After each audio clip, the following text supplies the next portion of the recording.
Welcome to Burlap Teachers. Enjoy the video. You start by getting both devices ready, update your Roku to the latest software, and fully charge the headphones so pairing is uninterrupted. Put the headphones into active Bluetooth pairing mode. Most show a blinking light. Once done, identify whether your Roku model supports direct Bluetooth audio. If not, plan to use the Roku mobile app as an audio bridge.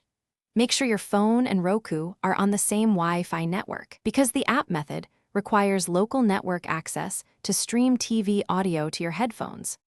Next, perform the actual pairing.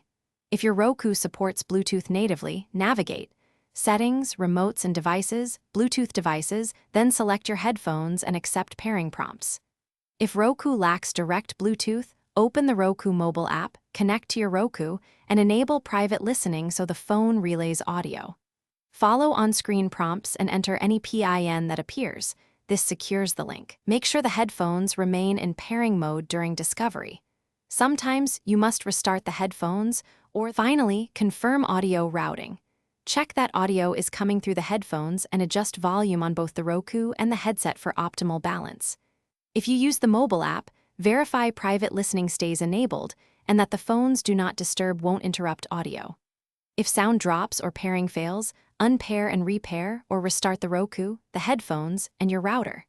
This reboot sequence clears transient Bluetooth conflicts. If problems persist, check for firmware updates on both devices and repeat the pairing process. Thanks for watching. Consider subscribing if this video helped you.